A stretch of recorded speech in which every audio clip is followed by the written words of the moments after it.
As we said before, Professor Vilnai wanted to find remnants of the temple of King Jerobam, because the connection between the site of the dream and the site of the temple was for him the decisive proof that this is the site of the dream.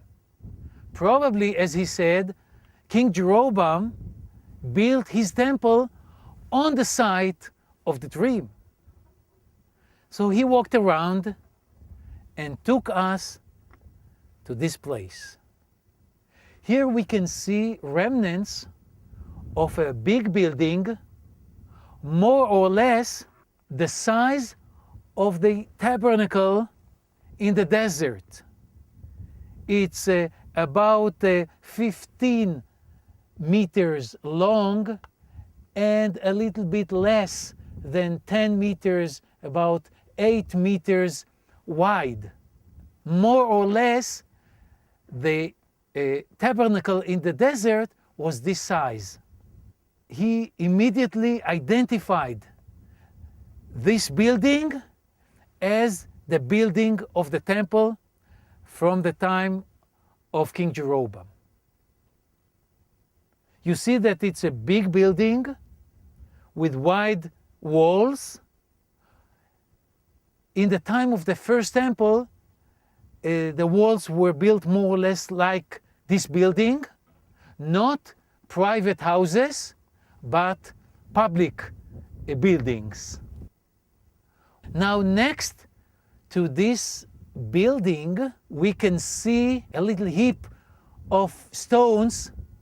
Probably that heap of stones at that site stood the altar. The altar was outside, the altar of the sacrifices was outside of the temple. The sacrifices were not brought into the temple, but the sacrifices, the animals, were sacrificed on the altar outside of the temple.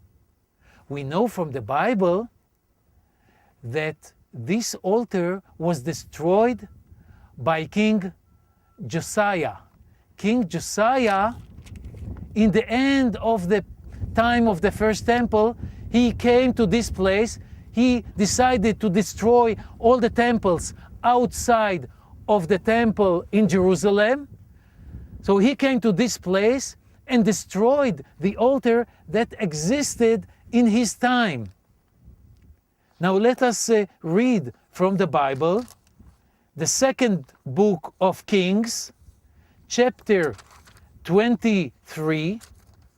Moreover, the altar that was at Bethel and the high place which King Jerobam, the son of Nevat, who made Israel to sin, had made, both that altar and the high place he pulled down and burnt the high place and beat it into dust and burnt the Asherah.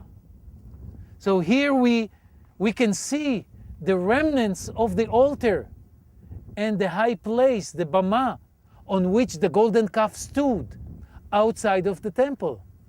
Now around the temple we can see big flat area. This area was the place into which thousands of Israelites came in order to worship. This was the central temple of the kingdom of Israel, the 10 tribes. So there is enough space here for thousands, tens of thousands of people to come and pray and worship here.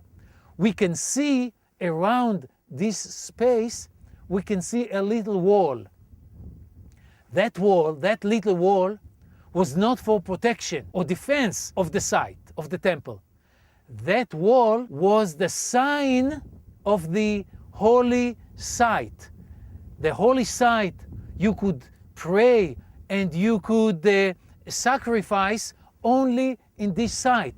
And that little wall signified the edge of the sacred area around the temple. Now we can understand that that wall did not serve for defense, because beyond the wall to the west, to the north, and to the east, there are steep slopes going down to deep valleys.